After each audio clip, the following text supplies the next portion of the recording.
Hi, welcome to the Franklin and Allum show. I'm your host, Ben, for the week. Not for the week, just forever. I'm Ben. Joining me are Dave and Kev. This week, we are talking about underrated footballers.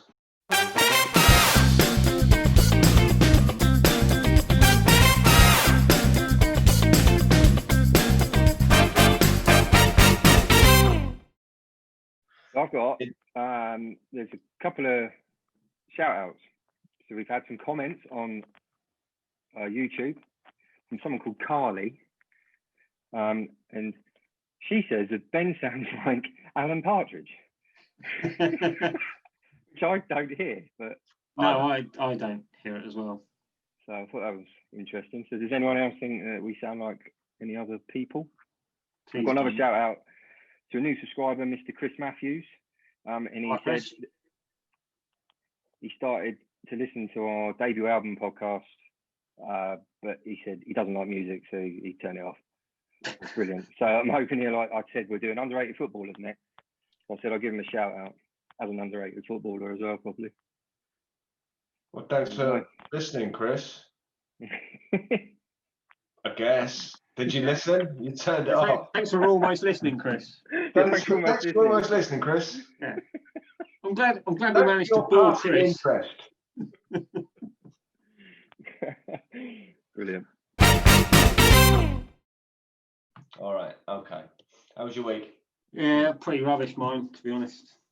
I don't want to bring everyone down, so move on. All right. Pick the energy up, Kev. Pick the energy up. Do you know what? I've been looking forward to this it's been a while since we've done one now. So this is a pill for me. This is just what I need. Oh, well, just what you need. Brilliant. Yeah, what have I been up to? Watched a bit of football as always. Watched the Saints last night. What a dull game that was in the FA Cup. God, blimey, it was boring. It's just really boring. It was really flat. And I'm struggling really with football with no fans. This is kind of... It's not the episode for this, Kev. Well, we're going to talk about football, so we should, talk about... Yeah, it does connect. Yeah. All right. I find it difficult to get to watch, difficult to get into without the fans. It lacks... I feel the same way about all sports, to be honest. I feel the same way about all sports. I kind of tuned out of the NFL. I kind of tuned out of football a little bit. I don't know. I find it all flat. It is. You're right about that. It is. I tuned out right at the start. I actually got the ump about it because I thought, why are they so special that these elite sports people can continue being around each other and flying all over the country and to other countries as well. Yeah. And did you hear old Martin Tyler the other day? He said, you've got to feel for these guys because they're going through it really tough at the moment with the COVID and the restrictions they've got in place and the protocols they got. And you're like, you're saying this on live TV? Yeah. Jesus Christ. Yeah. Yeah. And I didn't see any backlash. I thought, I thought Sky. Those poor millionaires can't spit roast a slang. Yeah. I saw plenty of backlash on Twitter. There was quite a lot on Twitter. Yeah. Good. People say, read the room, Martin. Yeah, right.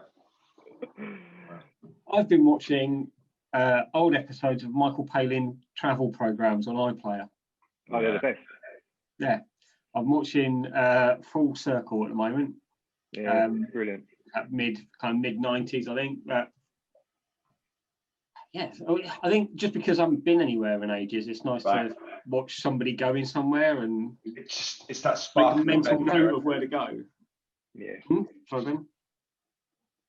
Just igniting some imagination and sense of wanderlust because you can't fucking do anything. You can't go anywhere. You can't do anything. Yeah. Yeah, exactly. So that's. They're good though, aren't they? I like those. Yeah. He's done a load of specials. Is that what you're watching? The him where he's No, talking I into him? no, I caught one of the specials that he did recently, like looking back at the Himalayas program. Yeah. And I thought, oh, I never really watched them at the time because it was the mid-90s and they were on when I was out. So I never really watched them at the time, but I watched the Himalayas, him looking back at the Himalayas one, and thought, well, I might go back and watch all of those. Yeah, good. Around the World in 80 Days. I was great, wasn't fascinated with that. Yeah, because I was sort of senior school. I was fascinated. I hadn't seen anything of the world, and it was amazing. Amazing. Good shows. He's a bit of a national treasure, isn't he, now? Yeah, he's great. It's so funny as well. When the episode I watched the other night, because he's going around the Pacific Rim, so he's in Australia, and they showed a bit about traveling around Australia, and they went to the filming of Home and Away, and he did a guest bit on Home and Away. And I can remember seeing that. I can remember seeing that episode of Home and Away. It's Michael Palin, like dressed up as a surfer. Yeah, they're brilliant programs. Loved them. Yeah, they are great. They're great. I binge watched Night Stalker on Netflix. Oh yeah. Have you seen it? Nice. Yeah. Really. He was a bloody shitbag, wasn't he? Yeah. He was a real bugger, wasn't he? Yeah. All of the murdering and the breaking and all of that. I haven't seen that one. I haven't seen it. That's good. Yeah. You like it, Dave? Right up your street. You like your murdering, Dave? I do like a murder, Yeah. Underrated footballers. Host can't go first. Dave, why don't you go first? I'll go first then. Okay. I've gone for the forgotten fullback. I think that's what they call him. I've gone for Dennis Irwin. Yeah. Brilliant. I toyed with that. I thought someone might have had him, but I'm glad they didn't. He could play. It was cheap as chips. He could play left back, right back. I think he even played midfield. Well, I think he played left back purely so they could bring Gary Neville in. That's right. Yeah. If I remember that right. He did from right back to left back, didn't he? Yeah, which is incredible, really. You've got to appreciate as well. He was 33 and he played 90 minutes in that Champions League final. Yeah. And he was part of that treble winning team. Unbelievable. Yeah. And I think recently when at the first lockdown, BBC Match of the Day, they did a top 10 Premier League players, and all of that type thing. And I think people were picking the likes of Leighton Baines and things like that. And Dennis Irwin was never any of the list. And you kind of think, fucking hell. I remember Dennis Irwin being so good, so solid, and he could score free kicks. Penalties. He whipped a great crossing. Very rarely beaten. I might be wrong with this. Wasn't he naturally right-footed, but worked on his left to the point where his left was better, so took all his penalties and free kicks with his weak foot, basically. It's just incredible. And Fergie always said that he was the first. He started it all on the team sheet. Yeah, he's always the first name on the team sheet because very consistent. 8 out of 10. Yeah, brilliant shout. Amazing. Yeah, really, and just a humble guy, very professional. But no one talks about him, I don't think. I think everyone normally gravitates towards Ashley Cole, right, being the best left back. But he played 529 games, scored 33 goals. He's got 7 Premier League titles, 2 FA Cups, 1 League Cup, and a Champions League, and obviously he's the treble winner. It's just incredible. Dennis Irwin. Good one. I've gone for Owen Hargreaves. No, fucking prick. Sorry, Ben. I felt certain that none of ours would match this week. So Owen Hargreaves made his debut for Bayern Munich at 19 and was rarely out of the team other than injury after that. Kept out some very well-established German midfielders from that Bayern team. So just in Germany, obviously, Bayern a dominant force in Germany, so you're going to win trophies, but 4 Bundesliga titles, 4 German domestic cups. He won 2 Champions League. He won a Premier League with Man United. he was voted England's Player of the Year in 2006. He was possibly our only decent player in that 2006 World Cup, and he played out of position. He played right. I remember that because he got everyone got behind him, didn't they? Because he was like, this guy's playing out of his skin. Yeah. Played a couple of games out of position and was still our best player. I think the reason he's underrated in this country, I don't think if he was any other nationality and he had that career, he'd be appreciated properly. But I think we have a tendency in this country to think that you're only any good if you can prove you do it in the Premier League, that what you achieve elsewhere means nothing. And he's considered a flop in this country because of his United career, which is really unlucky with injuries, If you think of the great midfielders, that English midfielders of that era, he won't get mentioned. But he should be, not only because of what he won, but the way he approached his career as well. He was consistently good. Go on then, Ben. Who you got? Rooney, Scott Brown, Celtic captain. 10 league titles, 12 cups. Just not given the props that he deserves internationally. Captain of, captain his country. Just competitive, combative midfielder, central midfielder, got goals in him, doesn't shirk, just absolutely bosses every game that he plays in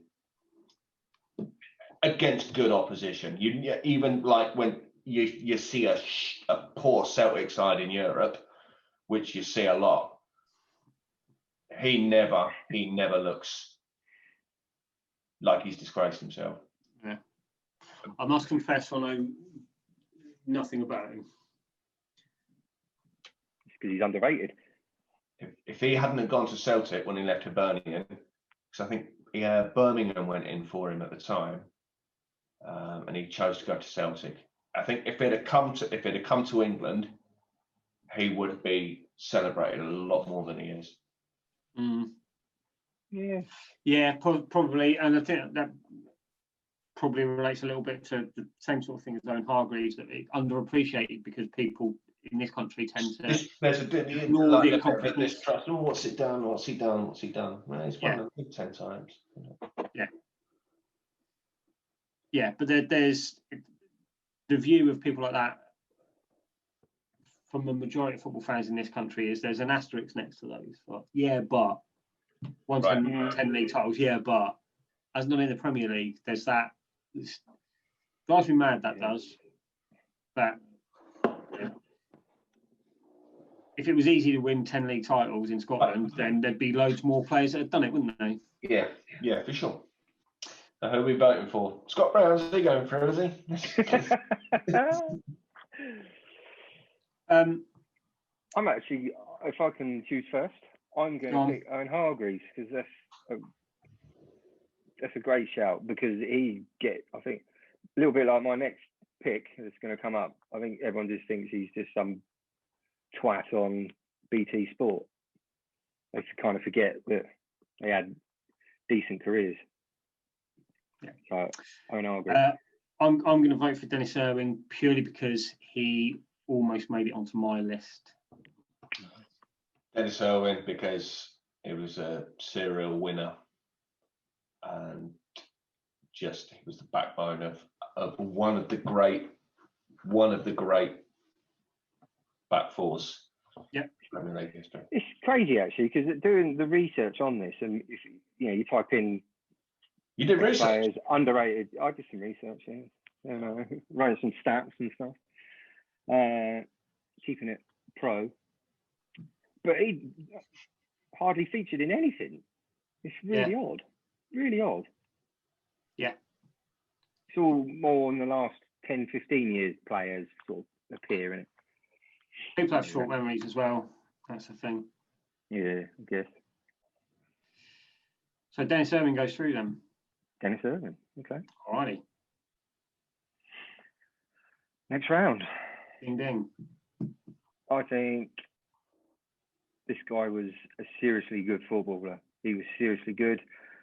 And I think people just find him an annoying co-commentator on BT Sport now. He gets overlooked probably because of Ryan Giggs. But I've gone for Steve McManaman because the guy was so good at football. He was amazing to watch. Yeah. Even in, is it Fergie's book or Schmeichel's book? I can't remember which one, but they probably both. They go on about how in the tactics, whenever Liverpool played Man United played Liverpool, Fergie was fixated with man marking McManaman to the point where they used to just go, "Shut up! We know what we got to do." And he was like, "Seriously, sort him out." And you say stop McManaman, you stop Liverpool. You stop McManaman, stop Liverpool, and when did 96 Cup final? Well, what year is it? They didn't get United didn't get the league. Was it 94? And he says you didn't listen to me. He blames it on his team not man marking McManaman, and they lost the league that year because that speaks volumes, I think. But what is really interesting about McManaman is when he went to Madrid, because he was doing this before many other players. I think there was a player before him that went overseas, but he was one of the first to go to Madrid. He smashed it out of the park, but he struggled there. He had to fight for his place, and he got the respect from some really big names in that team. They loved him. They totally loved him. They still love him in Madrid now. Yeah. He this was one of my I put Steve McManaman on my honourable mentions list because I didn't want to have a Liverpool bias. But yeah, he won the Champions League twice. Madrid had loads of money worries, and when Perez became the president and he wanted to build the Galacticos, he wanted to fund it by selling the likes of McManaman. Yeah, he dug his heels in and refused every offer. They tried to sell him to United. They tried to sell him to Inter. He refused every offer and was determined to keep his place. And they bought Figo and players like that to replace him. But when he won them over. He was voted. There's a couple of notes I've made. He was voted the Real fans Player of the Year in a team that contained Raul, Hero, Figo, Roberto Carlos, like some big players. Hero, Morientes. Yeah, but interestingly, a load of those names when he was going to be sold again, Ronaldo, Figo, Roberto Carlos, and Salgado went to Vicente del Bosque and said, "We won't play if you sell Steve." Yeah, that's mad, isn't it? Yeah, to command that kind of respect from those kind of players. So when he went, he threw himself into Madrid. He threw himself into it. He learnt Spanish before he got there, because he signed a pre-contract in the January, didn't he? And he went in the summer. So I think he spent that season learning Spanish. He had a private tutor. So when he got there, he wasn't like, he could at least converse. So he could understand, give it to me, pass it to me, pass it to me. Like, I think was the Carlos anecdote where he says about the first training session with McManaman. Yeah, McManaman said that, I think it was Salgado, the right back. He said the first Spanish phrase he learned properly when he was over there, not some conversational Spanish, but the kind of technical in-game kind of thing from Salgado was "cover me," because he heard it so many times in training. Salgado got bombing past, go "cover me." What player? Yeah, and I think the other little note I made was that England '96 team, people kind of forget that he was in that side. Him and Anderson on the wings, they provided real balance to that midfield because they would kind of switch wings and stuff. And he's one of the few, him and Anderson really, England's left wing problem didn't really have a left wing problem with those two playing. No. We didn't look short. We had balance across the midfield for the first time in ages and for years since. And people forget that. I think he's underappreciated. He didn't get enough opportunity for England, though, did he? No. Hoddle, wasn't it? And he scored one of the greatest. He scored one of the great Champions League goals as well. Mm-hmm. This is the in the air volley. The volley, yeah. I don't want to pick anyone because I want Emmanuel to go through, but I don't want to have 2 in the final again. So this is why I didn't want to have a Liverpool bias, but it's another Liverpool player, Xabi Alonso. And I'll explain why he's underrated. So he's won things everywhere he's gone, right? He's won everything, right? But you ask anybody to name the best Spanish midfielders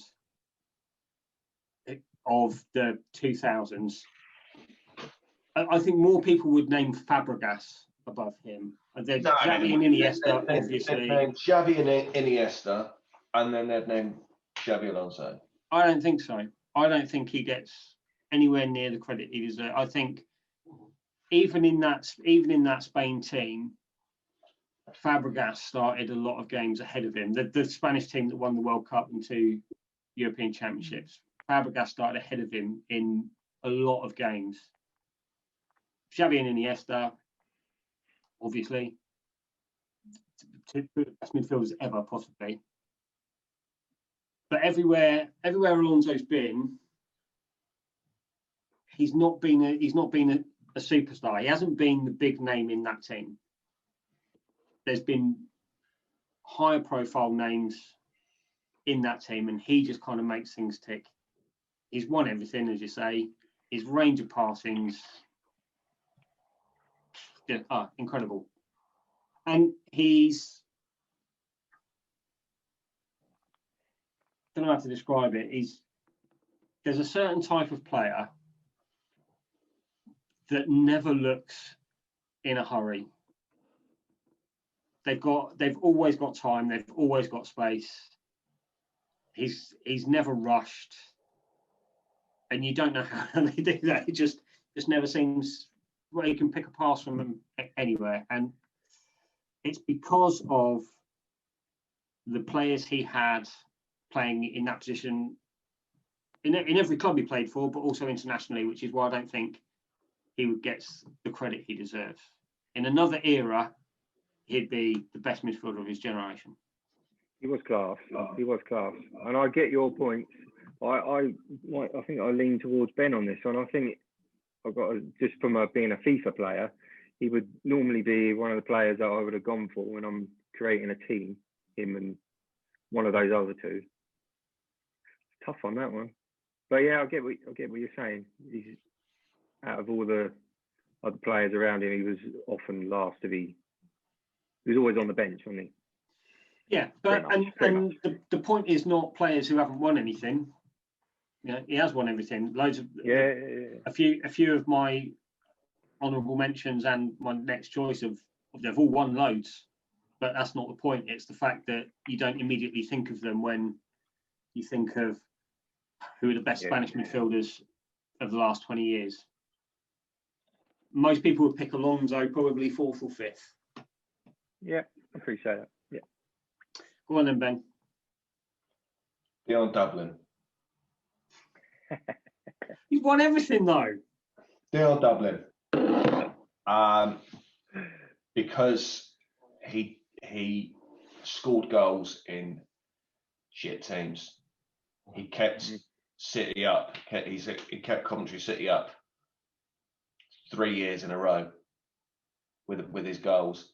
He could play centre back. He could play forward. He was really good in the air. He was fucking great with his feet as well. Technically, really good player. I just think that he was overlooked because he was unfashionable. He was tall. He was awkward looking. He was gangly, but he was there or thereabouts. He was in the top 3 or 4. Top scorers every season. 100 Premier League goals. There's not many players that got 100 Premier League goals. Mm-hmm. Yeah, I think he went. I think he was at the wrong clubs. If he hadn't broken his leg at United and he'd stayed at United for 4 or 5 years more, whatever, yeah, he would have got way more recognition, and he would have scored more goals. Let's face it. That injury took his career, Put him off. particularly at a time. I mean, it still happens now, obviously, but I think less so. That was at a time when players from unfashionable clubs didn't get caps. Yeah. Didn't get recognition. Yeah, true. Yeah, I think he was just scored goals. Just a good goal scorer. And that's hard to do. It's even harder to do it year after year after year. It's also, when you say like he could play centre back, he did a lot. Yeah. It's not like he filled in when they were down to 10 men or something. He played that position a lot and was decent at it. So it was also in one of the most exciting, that Coventry City side with Strachan, when Strachan first went. Strachan, Gallister, Noel Whelan. What team? That was a great side. Peter and Love. That was great. Coventry had a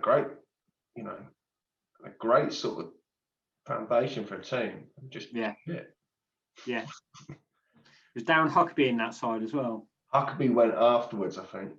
Huckabee. Did he play with Dion Dublin at Cov? Did he play with Dion Dublin at Cov? I don't know. I can't remember. Was that the big man, little man?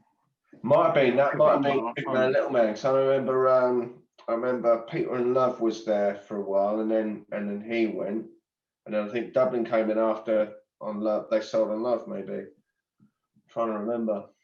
Yeah, so it says here it included the likes of Noel Whelan, John Solarco, and Darren Huckabee. Yeah, Solarco was a good player as well. He was actually. You look at some of the players that went through there as well. Yeah, totally. I was just reading it up. Yeah. So I've looked up Dion Dublin on Wikipedia. Is this real? So he invented a percussion instrument. The Jube. Is that real? Yeah.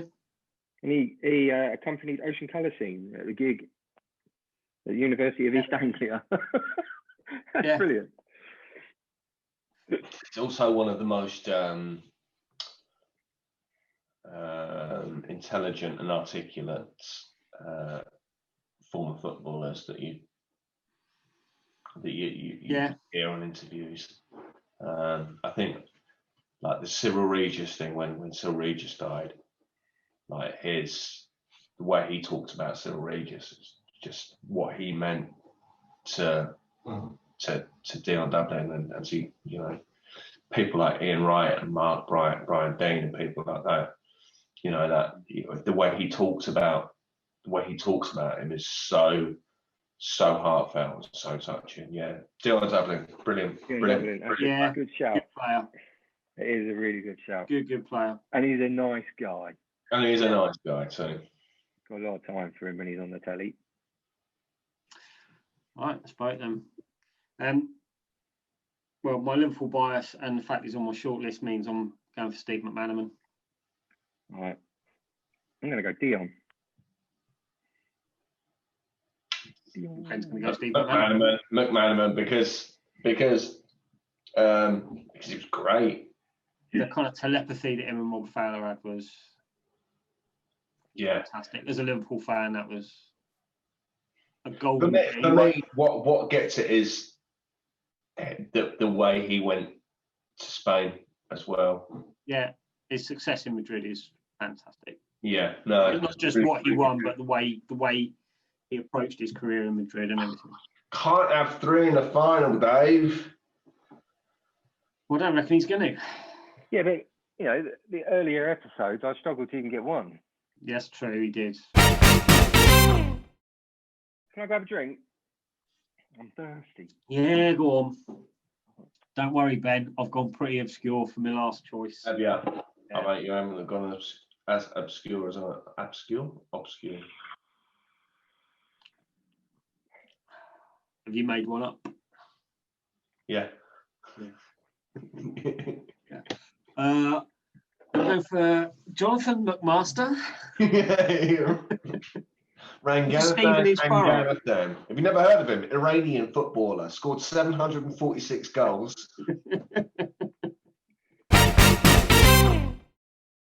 Right, round 3. Who you got, Dave? Right, here we go. You're just going to go, shut up. I've gone for Wayne Rooney. Yeah, shut up. Because no one talks about him. He's arguably one of the best players ever to play football. And everyone just talks about Ronaldo, Messi, that matey from PSG, Neymar, rubbish. No one talks about Rooney. He was unbelievable.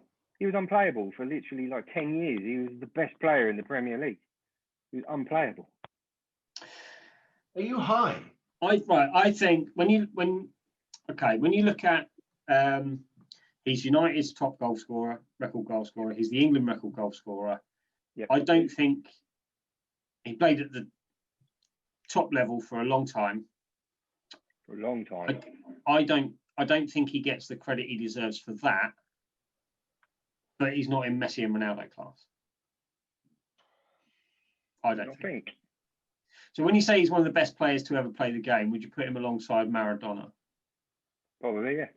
I wouldn't. No. Oh, come on. No. How much No. football Right. My argument. How much football have you seen Maradona play other than the reruns of the 1986 World Cup? My argument against Rooney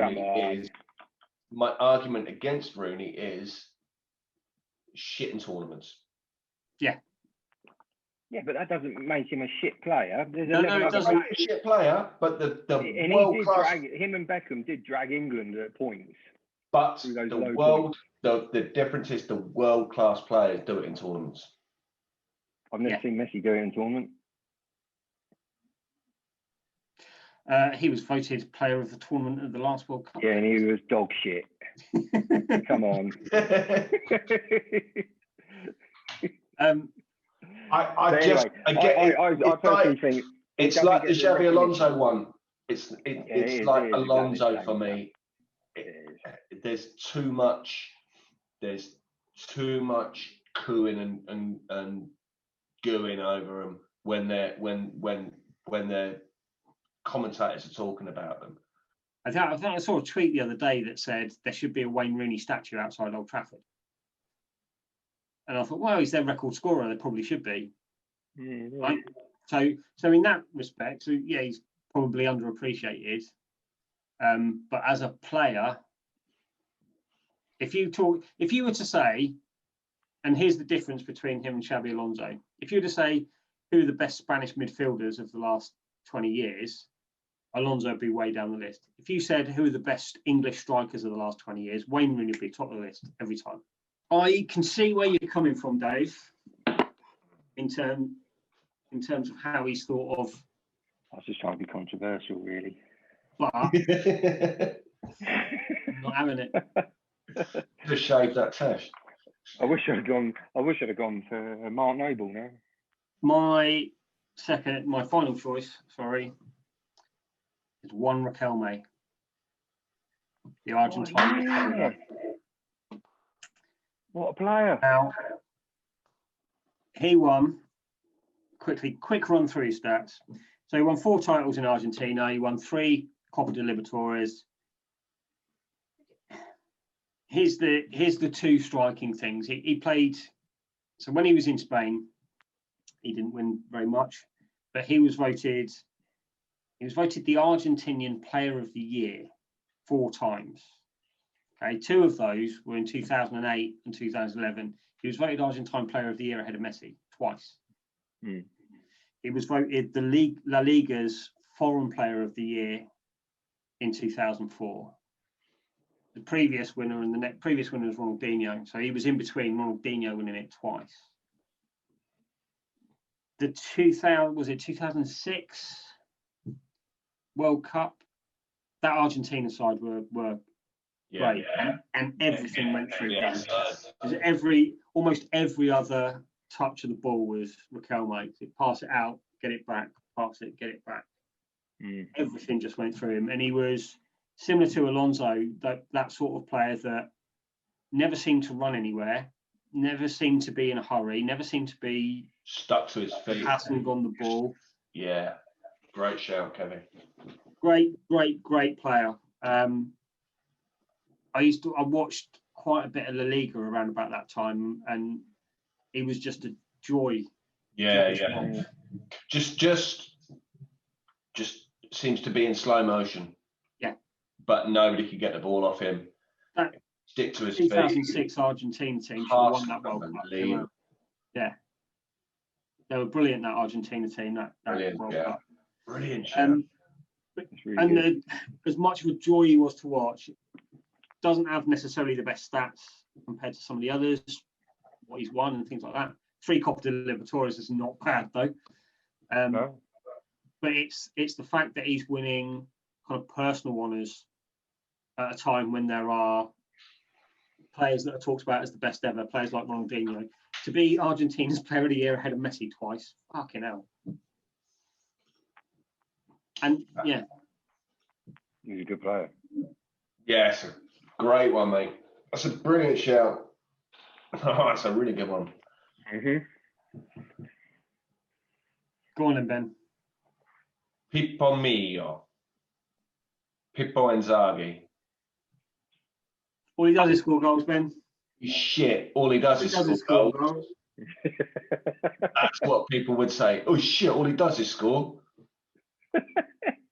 All he does is score. That's it.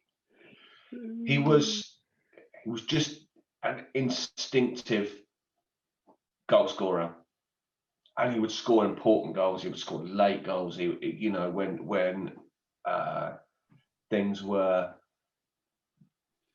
were not going well, he would always pop up with a goal.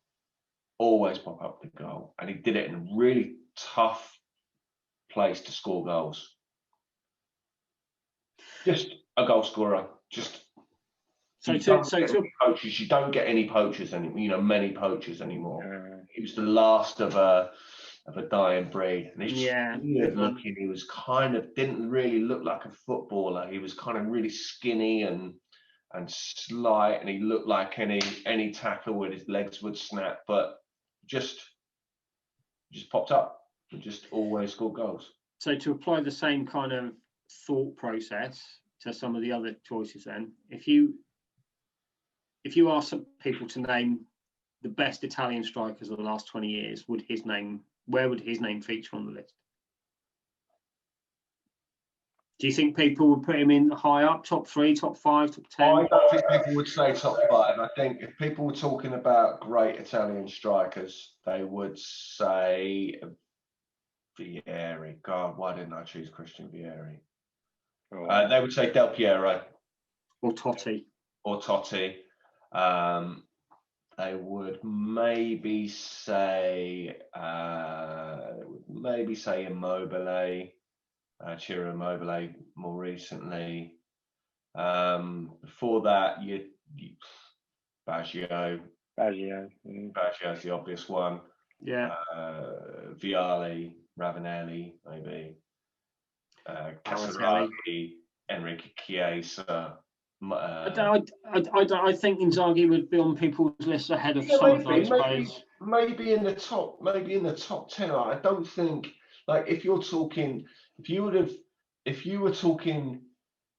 10, 15 years ago, who were the deadliest strikers in Europe, nobody would have said Inzaghi, but it would always be there or thereabouts. I'm looking it up now, actually. Right, you look at his goal ratio, like 190 something out of under 500 games. He does feature quite significantly in the top 10. Inzaghi was great. He was great. I think we've got a few. I think a couple of our last picks aren't really underrated, are they? I think we've gone. Category, isn't it? They're just underappreciated, maybe more than. But is that the same thing? I don't know. Yeah, maybe it is. I don't. Is it? I don't know. I don't know if it is the same thing. I don't know if it is the same thing. We all know how good Wayne Rooney is. We all know how good Alonso is. We just maybe I think I think a lot of it, there, right? So you look at a player like Dion Dublin, for example, right? There were a lot of really, really good strikers in the Premier League when he was playing. So he's naturally going to get overlooked because there are better players than him around. Wayne Rooney, there weren't many better strikers around than Wayne Rooney, but his achievements will have an asterisk that people say like, oh yeah, but he was shit in the last ball. He doesn't score in tournaments. There's that kind of shadow over him. Not that he's overlooked because there are better players. Inzaghi probably overlooked because there may have been higher profile strikers in Europe at that time. Shevchenko, for example. Oh, he was a beast. Yeah. So people might be overlooked or underappreciated for different reasons as well. Who are your honourable mentions then? We're going to vote on this first? Yeah, go on in. I'll say Inzaghi. I can't remember. Who did you say? Riquelme. Riquelme. Yeah. I'm going to go with Riquelme because I loved watching him play. Just proper South American footballer. He was really good, wasn't he? He was great. He was great on Pro Evo as well. Yes. Oh, but so was Inzaghi. Out of those two, Riquelme is more underrated, I'd say. Yeah. Honourable mentions. One of mine was Steve McManaman. We've already discussed at length. I'll reel off my list. I went Defoe. I toyed with Defoe. Oh, yeah. Just because he just kept going, didn't he, really? And always scored, yeah. Yeah. I toyed with Pirlo, just because I think... Me too. If I watched... He's not underrated. Yes, he was. It was only when he had a best midfielder of his generation. But unless you watched Italian football, which a lot of people don't over here, no one knew of him until everyone started calling him Keyless Pirlo about 5-6 years ago. I think he was... Yeah. He is a fantastic player. Yeah. Ben, I'll give you a perfect example of why he is underrated, right? And this happened twice. Me and you watched England play Italy, and he just fucking ran the show. And me and you were going, why is nobody just go stand next to him? Just stop him and get. And then 2 years later, he did exactly the same thing. We did exactly the same thing. So that's why he's underrated, because even opposition coaches didn't go, do you know what? He took us to bits last time. Maybe we should. He just ghosted. He picked it up and he just pinpoint passes. Coolest looking footballer of all time as well. Totally. I was told a Hippier as well. I think when people talk about Premier League defenders, he was solid, wasn't he? Yeah, he's a rock. My mate who got me to put Irwin in also said Paul Scholes, but I was like, I don't get that one, but I can see where he's coming from, because I think, again, a little bit like Alonso, if you're going to say top midfielders of England, you usually go Beckham, Gerrard, Lampard. It's that old thing. Who's the better? Okay, settle the old argument. Who's better, Gerrard or Lampard? The answer is Paul Scholes. Yeah, exactly that. Well, he's underappreciated in that, particularly for England. He should have out on the wing, right? Every game, yeah. Play him out on the left. Right, so I've got 3 honourable mentions. Peter Crouch scored goals wherever he went. I think his goal record for England is a goal every other game. I don't know what else to say, really. Doesn't look like a footballer, but scores goals. Second, again, trying to avoid my Liverpool bias in my top 3, but Jari Litmanen. Oh, yeah. Won everything with Ajax. Won 5 trophies with Liverpool. had a 21-year, 137 cap international career, and over the course of his career, as an attacking midfielder, he scored a goal every 2.5 games. Yeah, brilliant player, Lemon. And this Ben's head's going to explode with this one, because this is on the Xavi Alonso, Wayne Rooney line, right? If you were to ask anybody to name the best midfielders of the last 20 years, this guy would be way down people's list. Clarence Seedorf. Phenomenal. Phenomenal player. Yeah, won everything. Cool. Yeah, there's my honourable mentions. Good ones. Good ones. I've got Paul Dickoff. Thierry Henry said that Paul Dickoff was one of the best players in England. Really? So my favourite Paul Dickoff moment is lining up in the tunnel. They're all stood. All the players are stood with a mascot. Paul Dickoff's tiny. Brad Friedel's stood behind him with his mascot, who's quite a big kid, and he just taps Dickoff's mascot on the shoulder, tells him to swap. So they come walking out. Brad Friedel's like crouched down. Paul Dickoff's walking out holding hands with a kid that's taller than him. And like, as he's leading Blackburn out, the whole squad are just kissing themselves up. And he just looks like, That's great. Right, I've got Paul Dickoff, Niall Yeah. Quinn, Kevin Phillips, Robbie Savage. Kevin Phillips is a good one. Again, Robbie Savage, one of those ones that just frustrating player that would just break everything up, just frustrate you. Yeah, he was, wasn't he? But The player that everyone liked to hate, wasn't it? That was his. But his if you nickname? played for your team, and it's because he was a despicable twat as well as a footballer, right? Let's be honest. Like, he had the Armani logo tattooed on him. You know, come on, Yeah. It trashy, right? He was just trashy. But a really underrated footballer. So we're gonna vote on the final. Yeah. Yeah. So we've got Riquelme, McManaman, and what was your other one, Dave? Dennis Irwin, the forgotten Dennis left back. You can vote for your own, obviously. I'm going to pick Dennis Irwin.